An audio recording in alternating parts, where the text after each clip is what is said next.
बिस्मिल्लाहिर्रहमानिर्रहीम। आज हम आपकी खिदमत में हाज़िर हुए एक मोटिवेशनल लेक्चर के साथ, और वो बिलोंग करता है आज का जो मुआशरा है उसके लिहाज से, और इस मुआशरे में जो मामलात होते हैं जिनमें अफेयर्स के मामलात और ऐसी जो चीज़ें होती हैं मेल और फीमेल के दरमियान में, तो उसके लिहाज से एक छोटा सा वाक़या आपकी खिदमत में पेश करना चाहता हूँ, और उम्मीद करता हूँ कि अल्लाह पाक आपको मेरी बात समझने की और इसको सुनने की तौफीक बख्शे। ये तकरीबन मेरे लड़कपन की बात है कि उस वक़्त हम कुछ दिए कि राउंड अबाउट थे, तो मेरे साथ एक मेरा दोस्त था। हमने इस्लामाबाद जाने का ना जो एक प्रोग्राम सा बनाया, और ये ख्वाहिश की कि हम क्या करेंगे, इस्लामाबाद विज़िट करते हैं। और उसकी खूबसूरती के बारे सुना हुआ था कि वो काफ़ी खूबसूरत सा शहर है। तो हम यहाँ से जो है ना नियाज़ी अड्डे गए, और वहाँ से हमने जो डेवो की जो बस है सुना था उसमें काफ़ी फैसिलिटेशंस होती हैं वो पकड़ी। और वहाँ पे जब हमने टिकट ली और अड्डे पे जाके हमें बता दिया गया कि आपकी जो सीट नंबर है वो 12 और 13 है, हम उसमें जाके बैठ गए। और साथ ही उसकी वो अनाउंसमेंट होनी शुरू हो गई कि फलां नंबर आ रहा है, जिस तरह के ये एरोप्लेन वगैरह में होता। तो हमारे साथ हम देखते रहे, टाइम तकरीबन को आधा पौना घंटा हम उसमें बैठे, क्योंकि हम मेरा ख्याल जल्दी चले गए थे। उस वक़्त कम ही जो मुसाफिर थे वो बैठे हुए थे। तो हमारे साथ की जो सीट थी वो बिल्कुल खाली थी, और उसके लिहाज से जो है ना अनाउंसमेंट हुई। और अगर किसी ने कोई यानी कि बाज़ औक़ात नहीं होता, अब हमारे जैसे भी जो पढ़े लिखे लोग नहीं होते वो गलत सीट लेना चाहते हैं, तो उस पर वो उन्हें जो हेल्पर था वो ब्रीफ कर रहा था कि ये सीट बुक हुई हुई है, आप यहाँ पे ना बैठें। बहरहाल हम वहाँ पे बस के चलने का टाइम हुआ, और थोड़ी देर के बाद वो जो सीट है उस पर बैठ के तीन जो वो हमारे सामने की बिल्कुल अपोजिट पे जो सीट थी वो 3 थी, और हमारी दो, यानी एक रो में 2 थी और एक सीट पे 3 थी। वहाँ पे 3 जो सीट्स थी वो खाली थी, और वहाँ पे आके ना 3 जो लोग हैं वो बैठ गए, और वो तीनों ही फीमेल्स थी। एक छोटी सी बच्ची थी 8-10 साल की, और एक जो थी उनकी मदर थी, ठीक है, और एक जो लड़की थी वो मेरा ख्याल है 18 या 19 ईयर्स ओल्ड थी। तो बस के चलने से थोड़ी देर पहले ना वो जो थी लड़की थी, उसने ना हमसे मुखातिब होकर कहा कि आप ऐसा करेंगे, हमें ना नीचे से कुछ चीज़ें हैं, पानी वगैरह की बोतल हम भूल गए हैं वो, और कुछ और उनका सामान था कि वो हमें ज़रा काइंडली अगर आप माइंड ना करें तो ला दे। मेरे साथ दोस्त था, उसने कहा कि नहीं, इसमें माइंड करने वाली कौन सी बात है। वो गया और उसने वो चीज़ें ला के दे दी। और यानी कि ये पहला बहाना था यूज़ टू होने का, एक दूसरे के साथ बातचीत और वो फ्रैंक होने का, एक हमें वो बहाना सा मिल गया। यानी ये वो पहली सीढ़ी थी कि जहाँ से हम और वो आपस में यूज़ हुए। रास्ते में भी 1-2 दफ़ा उन्होंने जो ना एक्सचेंज किया टॉक्स का। इतने में यानी कि वो फिर अपने कामों में मसरूफ़, हम अपने कामों में, और बस चलती रही। जब ये पहुंची ना आई थिंक मुझे अब वो रेस्टोरेंट का नाम नहीं याद, वहाँ पे उन्होंने मोटरवे पे था, उन्होंने बस को रोका, और हमने भी चाहा कि हम भी कुछ बेसिकली हम तो गए हुए थे वॉकिंग करने के लिए, तो हम भी चाहते थे कि हम नीचे उतरें, कोई सैर व तफरीह करें। और हम जो है ना वो पहुँच गए उसके अंदर, रेस्टोरेंट के अंदर, कि हम ज़रा खाना शाना था तो वहाँ का एक्सपेंसिव, हमारी जेबों में बड़ी मुश्किल से इतने पैसे थे, मिडिल क्लास फैमिली से तल्लुक़ था। तो बहरहाल हमने थोड़ा बहुत ना एक आध प्लेट ले के उसके अंदर मैनेज किया, और हम वो इतने में हुआ ये कि बाय चांस, बाय लक आप इसे कह सकते हैं, वही जो हमारे पड़ोस में थे गाड़ी के और साथ सामने वाली सीट पे बैठे हुए थे, वही आके वो हमारे सामने जो है ना आके बैठ गए। और हम थोड़े से शर्मिंदा भी, शेम भी फील कर रहे थे कि 2 बंदे हैं और एक प्लेट में खा रहे हैं, लेकिन अब हालात जेब के तो हमें पता थे कि वापस किराया भर के आना भी था और वहाँ पे भी कुछ टिकट्स वगैरह जो लगनी थी, जो हमने इस्लामाबाद विज़िट करना था, तो स्टूडेंट लाइफ थी, इतना तो मामला नहीं। बहरहाल वो जो है ना, उन्होंने हमसे ये क्वेश्चन किया कि आप का कुछ ये नहीं कि अब उन्होंने पता नहीं मजाक में हमसे कहा कि कैसे कि ये इतना प्यार है कि आप प्लेट में खा रहे हैं, या हमें वो तनकीद की। तो हमने उनसे आगे से ये कहा कि मसला ये है कि हम में से मेरे दोस्त ने कहा मेरी तबीयत ख़राब है, तो मैं तो बस 2-4 निवाले लेने थे, इसलिए सर नहीं खाना था, तो वो खा रहे हैं। सर उसने मुझे इसलिए कहा कि मैं शुरू से ही टीचिंग करता हूँ, तो लिहाजा इस वजह से ये अल्लाह ने शुरू से इज़्ज़त बख्शी हुई थी। तो बहरहाल वहाँ पे भी जो है ना, अब उन्होंने खाना खाया और वो खाना उन्होंने हल्का फुल्का खाना तो नहीं खाया, उन्होंने कुछ जूस शूस में मंगवाए और उन्होंने पी लिए। अब वो मेरे दोस्त ने थोड़ा सा मुझे साइड पे होके सिग्नल ये दिया कि यार अब मेहमान है, तो मेरा ख़्याल है कि इनका जो ये 400-500 रुपया बनता है जूसेस का, ये हम कर लें। तो वो भी हमने बड़ी मुश्किल से फिर मैनेज कर लिया और दे दिया। अब जब हमने पैसे दे दिए तो उनकी नज़रों में हमारी जो इज़्ज़त है या हमारा जो स्टेटस है, क्योंकि हमने अंदर जेब के अंदर क्या है, लोग तो ज़ाहिर को देखते हैं, हमने वो अच्छी सी टाई शाई लगाई हुई थी, पेट कोट पहना हुआ था और वाइट ग्लासेस लगाए हुए थे, और यानी पर्सनैलिटी से ऐसे लगता था कि हम कोई काफ़ी ज़्यादा वो अर्न करने वाले हैं, लेकिन हम तो भी स्टूडेंट थे। तो मसला ये है ना कि वो थोड़े से हमसे मुतासिर हुए और उन्होंने ना हमें अपना जो कार्ड है वो दे दिया, और कार्ड पे उसका उनका एड्रेस भी लिखा हुआ था, नंबर भी था। और एक्चुअली वो कोई एडवोकेट फैमिली थी, यानी कि उनके जो पेरेंट्स थे, सॉरी फादर थे, वो एडवोकेट थे। और जब तारुफ हुआ तो लड़की ने कहा कि मैंने ग्रेजुएशन किया, मैं भी वकालत कर रही हूँ, यानी कि इस साइड पे आना चाहती हूँ, मेरे बाप की भी ख्वाहिश है और मैं भी, मेरा रोल मॉडल मेरे वालिद साहब हैं। तो इतने में जो है ना बस के निकलने का टाइम हुआ, फिर दोबारा आ गए और करते कराते इस्लामाबाद पहुँचने तक ना हमारी काफ़ी आपस में जो अच्छी से आप कहती हैं ना, वो गपशप वो बन गई। दोस्ती तो इतनी में नहीं होती, गपशप अच्छी बन गई। और जब हम इस्लामाबाद उतरे ना, तो वो जो उनके साथ वो फीमेल थी, लड़की थी, उसने हमें जो है ना कहा कि आप हमारी बात सुन सकते हैं। हमने क्यों नहीं, उन्होंने कहा कि मेरी तरफ से आपको दावत है कि जब आप कभी इस्लामाबाद आएँ आप हमारे पास ज़रूर आए। हमने कहा कि आपकी बड़ी मेहरबानी। और उसने क्या किया, हमसे भी, हम दोनों से हमारे नंबर भी ले लिए। हमने उसे बड़े शौक़ से, क्योंकि इस एज में नंबर देने का बड़ा शौक़ होता है, ख़ास तौर पे अगर लड़कियाँ मांग लें तो फिर तो क्या ही बात होती है। तो हम दोनों ने ना क्या किया, उनको नंबर दे दिए और हम विज़िट करते कराते आखिरकार अपने घर वापस आ गए। कुछ रात का स्टे था हमारा इस्लामाबाद, वो हमने किसी रेस्टोरेंट में गुजारा, वापस आ गए। चंद दिनों के बाद ना, हफ्ते के बाद मुझे उस लड़की की कॉल आई और उसने वो कोई फ़ोन पे जिस तरह की रवायती बातें होती हैं, आप कैसी हैं, आपसे मिलकर अच्छा लगा, ये है वो है, उसने पूछना शुरू कर दी। मैंने उनको बताया, और जिस तरह के मैं बता रहा हूँ कि उस एज के अंदर अगर किसी की कॉल आ जाए, उस वक्त तो वैसे ही फ़ोन पे ना, आज से अगर हम 6-7 साल पहले जाते हैं, फ़ोन पे बात करने, फ़ोन नए नए आए हुए थे और फ़ोन पे बात करना बड़ा ही जो है ना खुश आइन सा समझा जाता था, क्योंकि हमारा ताल्लुक गाँव में से था और अब तो शहरों में भी इतने को फ़ोन आम नहीं थे और लोग PTSCL से जो है ना वो ज़्यादा बातें किया करते थे। और उस वक्त अगर किसी की कॉल आ जाए, और ख़ास तौर पे जो है ना, क्योंकि अब तो नेट ने और मीडिया ने जो है ना बेहयाई और बेहूदी को बहुत आम कर दिया है, लेकिन मसला ये है ना कि उस वक्त ये शौक़ नए नए थे। और किसी लड़की के साथ इस तरह से यूज़ टू होना, क्योंकि गाँव में से वो मेरा इंट्रोडक्शन भी है यूट्यूब पे बड़ा हुआ, जिसमें मैंने बताया कि 6 क्लास तक तो हमें इंग्लिश का भी पता नहीं था, वो टाट वाला स्कूल और वो सारे, और अभी नए नए हम शहर में आए हुए थे, शाहदरा में HFC कॉलेज से ग्रेजुएशन कर रहे थे, और जो है ना बड़ा लड़कियों से बात करने का एक अजब सा, और आज भी ये ट्रेंड है। इसी वजह से मैं शायद ये लेक्चर भी आपको डिलीवर कर रहा हूँ। तो मसला ये है ना कि बड़ा अच्छा लगा कि किसी ने कॉल की, और लेकिन अपने अंदर ही वो हेजिटेशन ऐसी थी कि उसकी ये कॉल आई, लेकिन दोबारा ये जो है ना कोशिश नहीं की। वो जिसे आप पंजाबी में झाका कहते हैं, हेजिटेशन कहते हैं, कि हम दोबारा उसे कॉल कर लें। दोबारा उसकी कॉल का इंतज़ार ज़रूर था, मोबाइल को चेक करना कि मिस कॉल तो नहीं है, मैसेज चेक करने। बहरहाल वो 2-3 दिन के बाद उसकी कॉल आ गई, उन्होंने कहा कि भाई हम कॉल करते हैं, अभी कभी कॉल ही नहीं आई।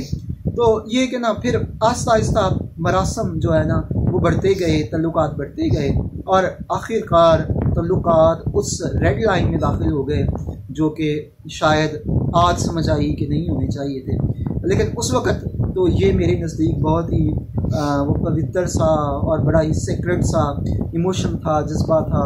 और हमारे सामने भी हीर रांझा, लैला मजनू और जो सस्सी की मिसालें हैं वो आप थी, और हम उनसे इम्प्रेस्ड हो के कि शायद हम भी जो है ना इश्क की एक नई दास्तान जो है उसको बनाने जा रहे हैं। और इस लिहाज से वो मरासम बढ़ते गए और हमें जो है ना उधर आने की दावत भी दी गई।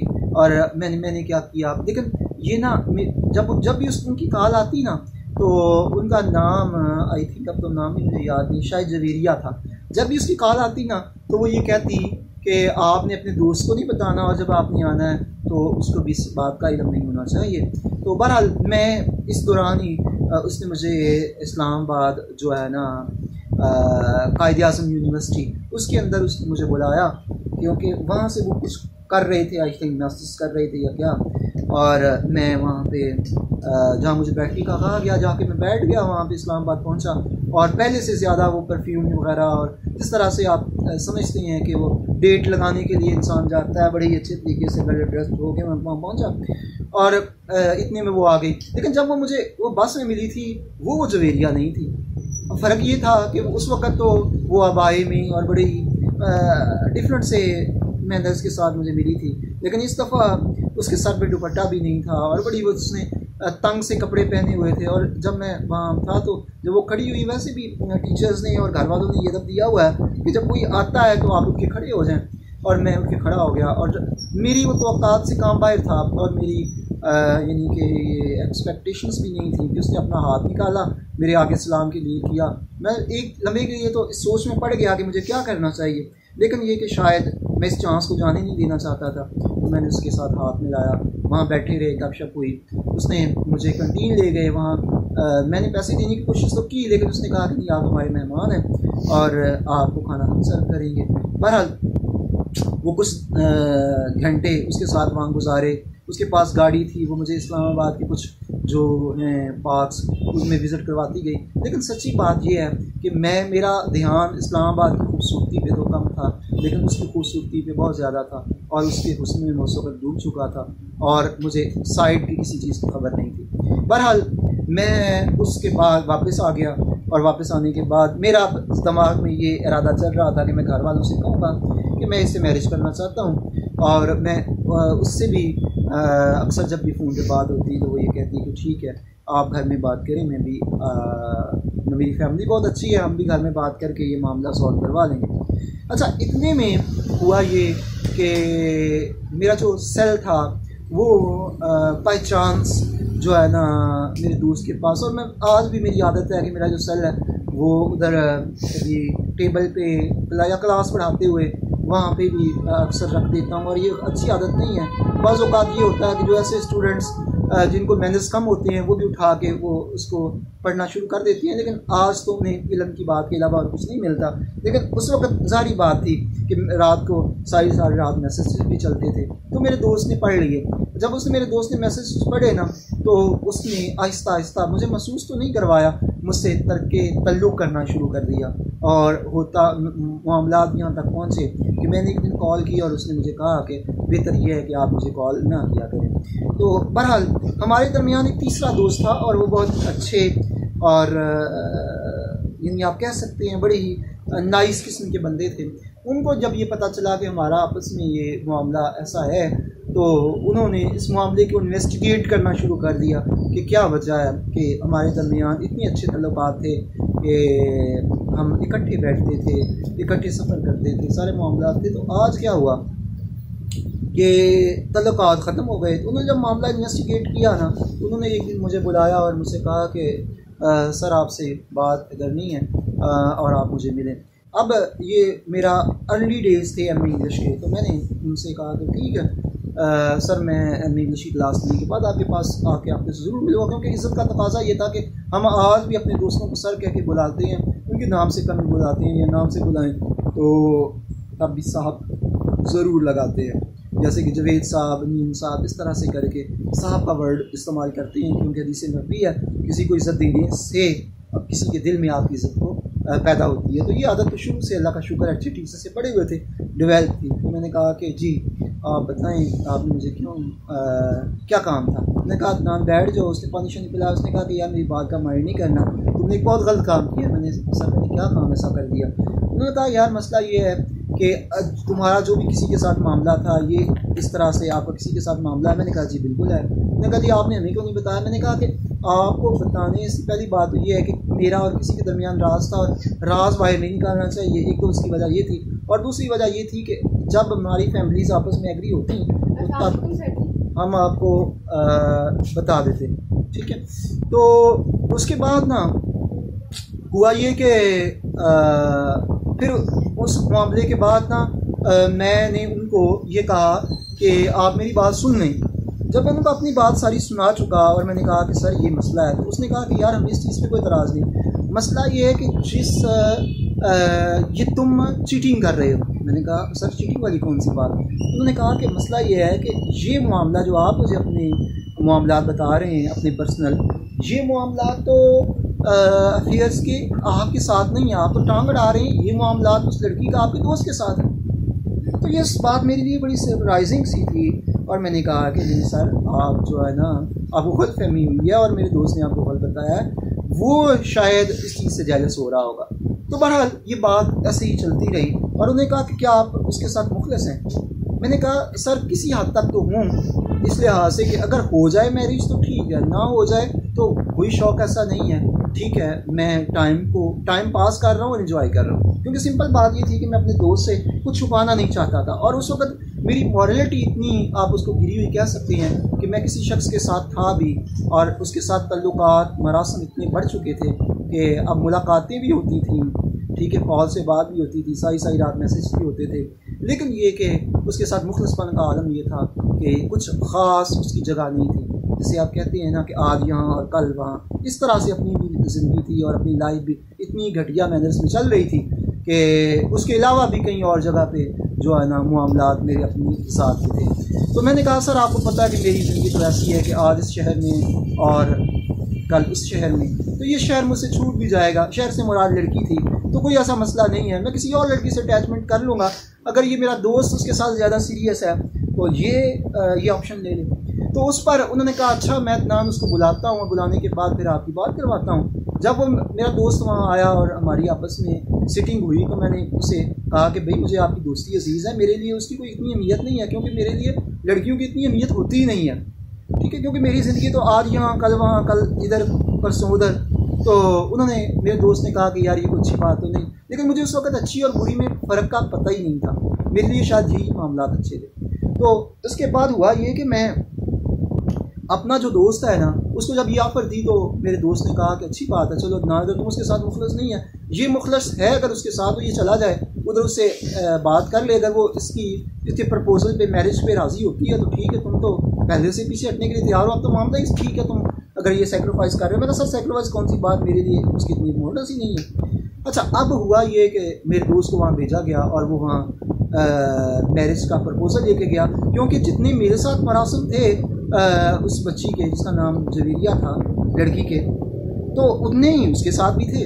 जब वो वहाँ पहुँचा उसने अपनी शादी का प्रपोजल रखा, क्योंकि वो तो नहीं जानती थी कि इसको इस सारी बात का पता चल गया है, ठीक है। तो जब उसने उसको प्रपोजल शादी का दिया तो उसने कहा कि नहीं मसला ये है ना कि जो इस तरह के तल्लुकात होती हैं, अफेयर्स, फ्रेंडशिप्स, ये इसलिए तो नहीं होती कि इससे इतनी मैरिज की जाए, तो लिहाजा ये कि ये कोई सूटेबल बात नहीं होगी।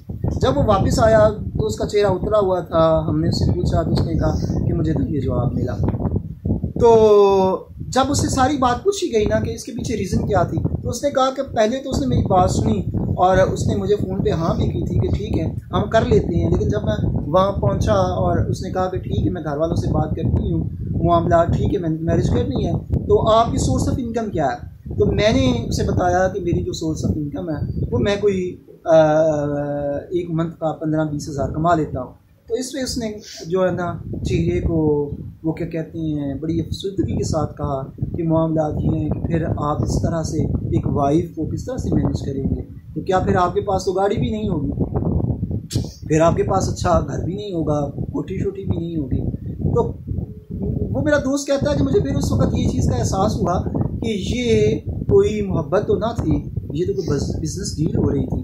तो मैं इस बिजनेस डील को तय नहीं कर सकता था। शायद मेरे हाथ में होता तो मैं इस चीज़ को जानते हुए भी कि वो मुझसे डील कर रही है, तो मैं अपनी मोहब्बत के हाथों मजबूर होकर उसके साथ ये डील करने को भी तैयार था, क्योंकि मेरा दोस्त तो 100% उसके साथ चलने के लिए तैयार था। तो उसके बाद जब ये बात सामने आई और फिर अब आखिर पे 2-3 मिनट में इस बात का सारी का जो मैंने की उसका कंक्लूजन कर देता हूँ, ये जो आज मैंने लेक्चर डिलीवर कर रहा हूँ। बात ये होती है जो आपको बात समझाना चाहता हूँ और जिसके लिए मैंने ये एक आपको कहानी सुनाई कि मामलात ज़िंदगी के कुछ ऐसे होते हैं कि हम आज के दौर में या जो दौर गुजर गया, जो आने वाला दौर है, उसके अंदर एक मामलात हमेशा रहा है और एक लानत हमारे मुआशरे में हमेशा रही है, वो ये कि हम मेल और फीमेल जो हमारे किसी भी मुआशरे के अंदर हैं, जो हमारी यंग जनरेशन है, वो क्या करती है कि वो जब आपस में एक रिलेशन डेवलप कर लेते हैं तो ये समझते हैं कि शायद ये रिलेशन प्योरली क्या कहते हैं उसे, खलूस नीयत पर है, अच्छाई पर है, ग्रेटनेस पे है और दूसरे को वाकई हमसे मोहब्बत है और वो वाकई हमारे बगैर नहीं जी सकता और हम किसी लैला और मजनू की दास्तान को बनाने के लिए तैयार होते हैं, लेकिन ज़िंदगी की हकीकत इससे कुछ हट कर है। मैं अब जब भी क्लासेस में खड़ा होता हूँ और लेक्चर देता हूँ और एम इंग्लिश में ज़ाहिर बात है नावल और ड्रामा को डिस्कस करता हूँ, तो मैं कहता हूँ कि there is no love, it is just need of the body. मोहब्बत कुछ नहीं होती, ये तो सिर्फ क्या है, इंसान की ज़रूरत का नाम है और ये ज़रूरत कभी तो पैसे के लिहाज से होती है, पैसे के चार्म के लिहाज से, कभी फिज़िकल नीड्स होती हैं, इससे हटकर मोहब्बत का कॉन्सेप्ट नहीं है। लेकिन जो चीज़ समझाना चाहता हूँ, बाज़ औक़ात होता ये है कि हम जब किसी से अटैच होते हैं 3 टर्म्स बनती हैं। सबसे पहले ये तो हम किसी के साथ फ्लर्ट कर रहे होते हैं, लेकिन दूसरे बंदे को पता नहीं होता। जिस तरह कि आप इस स्टोरी के अंदर मेरी एग्जांपल ले सकते हैं कि अगर दूसरी साइड पे जो जवेरिया थी वो भी मुझसे सच्ची मोहब्बत, यानी सच्ची मोहब्बत से ये कि सच्ची तो मोहब्बत तो होती नहीं है ना, यानी कि अगर उस वक्त इमोशंस के लिहाज से वो मुझसे मोहब्बत अटैचमेंट उसकी होती तो, लेकिन मैं तो उसके साथ फ्लर्ट ही कर रहा था। तो होता ये है कि या तो कोई हमारे साथ फ्लर्ट कर रहा होता है, अगर कोई फ्लर्ट नहीं कर रहा होता तो फिर उस जवेरिया की तरह हमारे साथ अगर कोई मुखलस होता है तो फिर हम उसके साथ बिजनेस डील कर रहे होते हैं। पहली बात ये तो हमारे साथ कोई फ्लर्ट करता है, फ्लर्ट नहीं तो हमारे साथ कोई इसलिए चलने के लिए तैयार होता है कि वो हमारी ज़ात से उसे मोहब्बत नहीं होती। हमारा जो जिसे आप कहते हैं कि ज़ाहरी चाको चमन जो होती है, पैसा, गाड़ी, घर, इन चीज़ों के साथ मोहब्बत होती है। हमारी ज़ात तो कहीं और पड़ी होती है, उसका तो कोई मानी होता ही नहीं है, कोई हमसे तो नहीं चाह रहा होता। और हमें को कोई क्यों चाहेगा, क्योंकि सारे इंसान तो एक शक्ल पे ही है ना। किसी का अगर रंग वाइट है तो उसके होंठ मोटे हैं, शक्लों में तो कुछ पड़ा ही नहीं है। और ब्यूटी के लिहाज से तो अक्सर एक कॉन्सेप्ट है और इंग्लिश राइटर भी है जॉन कीट, वो तो कहता है कि ब्यूटी तो होती 2 दिन की मार है। तो लिहाजा खूबसूरती तो मेयार ना हुआ किसी के साथ मोहब्बत करने का। तो लिहाजा ये कि ना हमारी खूबसूरती के साथ कोई हमसे मोहब्बत करता है, ना ही कोई हमारी ज़ात की वजह से कोई मोहब्बत होती है। मोहब्बत तो बस फ्लर्ट करने का नाम है, मोहब्बत तो बस बिजनेस को डील करने का नाम है। थर्ड ये कि अगर हमारे साथ हम किसी के साथ मुखलस होते हैं या हमारे साथ कोई बड़ा मुखलस उस वक्त होता है तो वो उस वक्त की इमोशंस होती हैं, ठीक है। लगता यही है कि हम उस वक्त उसके साथ 100% है, जैसे कि मेरा दोस्त जवेरिया के साथ 100% था। लेकिन हुआ क्या कि जब उसकी आगे मैरिज हो गई तो फिर आज वो जब भी मिलता है तो कहता है कि अल्लाह का शुक्र है कि मैंने उसके साथ मैरिज नहीं की, क्योंकि जहाँ मैंने की मैं इस लड़की से अब इतनी मोहब्बत करता हूँ कि मेरी जान भी इसके लिए कुर्बान। तो अगर आज वो अपनी बीवी से इतनी मोहब्बत करता है तो उस वक्त वो जो रातों को सोया नहीं करता था और जिस वजह से उसने मुझे छोड़ भी दिया, मेरे जैसे दोस्त को उसने तर्क कर दिया, तो वो क्या था उस वक्त। तो वो ये कहता था कि अगर वो मुझे ना मिली तो मैं टैबलेट खा लूँगा। और हालात ये थे कि वो साइको पेशेंट बन चुका था और हमने उसका जो ट्रीटमेंट है वो उसे नींद की गोलियाँ दे दे के उसको रिलैक्स किया। तो लिहाजा और उसने खुदकशी करने की भी कोशिश की। तो वो क्या थी, अगर वो मोहब्बत थी तो मोहब्बत के लिहाज से तो मैंने फ़लसफ़ा मोहब्बत जब डिस्कस किया तो उसमें ये बात की थी कि मोहब्बत दिल में जिसमें एक दफ़ा आ जाती है वहाँ तो किसी की जगह ही नहीं आती। तो लिहाजा ये बात समझाने के साथ ही अपने लेक्चर को एंड करता हूँ कि ये जो रिलेशन डेवलप होता है किसी लड़की और लड़के के दरमियान में, यहाँ मोहब्बत का कोई कंसेप्ट नहीं होता। ये हमारी फिज़िकली जो ख्वाहिशात होती हैं वो होती हैं, हमारा फ्लर्ट इसमें शामिल होता है, या हम किसी के साथ कोई डील करना चाहते हैं, किसी की गाड़ी से मुतासिर होके या किसी के घर के से मुतासिर होके, या ये कि वक्ती तौर पे कुछ इमोशंस हैं जिनकी मुद्दत कुछ 6 माह, साल, 2 साल के बाद नहीं होती। और वो मेरे टीचर थे जिसे हमने इंग्लिश किया, उसने कहा कि अदनान मसला ये है कि जब भी आप किसी के साथ मोहब्बत करते हैं और उसके साथ मैरिज हो जाती है तो ये मोहब्बत और ये जो ये दीवानगी होती है ये क्या होती है, ये चंद मौसमों की मार होती है। उसके बाद आपको भी पता चल जाता है कि वो भी आम इंसान है और हमें पता चल जाता है कि हम भी आम इंसान हैं। तो लिहाजा मुझे सुनने और देखने वाले जितने भी लोग हैं उनसे एक ही रिक्वेस्ट है, और ख़ास तौर पे उन बहनों से जो कि मोहब्बत को बड़ा ही कुछ सेक्रेट सा और लैला की तरह का कुछ जज्बा समझ के इन्वॉल्व हो जाती हैं। यकीन माने अपनी ज़ात को धोखे में मत रखें और अपनी ज़ात के साथ धोखा ना होने दें। ये सवाए धोखे के अलावा और कुछ नहीं है। बाद में इंसान की ज़िंदगी पछतावे के अलावा कुछ भी इसमें नहीं होता। और वही जो बड़ों की कहावत है कि सफ़ेद चादर पर एक दफ़ा जब दाग लग जाता है तो इज़्ज़त के दाग ऐसे होते हैं जो मरने के बाद भी कब्र पर भी एक तख्ती लगा दी जाती है कि आपका करैक्टर क्या था। तो लिहाजा अपने भाइयों की, अपनी जो आपके बाप हैं उनकी, और अपने जो हस्बैंड्स हैं उनकी जो इज़्ज़त है उसका ख्याल रखें। अल्लाह पाक आपको और आपकी इज़्ज़त का मुहाफ़िज़ हो और मेरी बात सुनने और समझने की तौफ़ीक़ हो। नए लेक्चर के साथ इंशाल्लाह नेक्स्ट मिलेंगे। अल्लाह हाफ़िज़।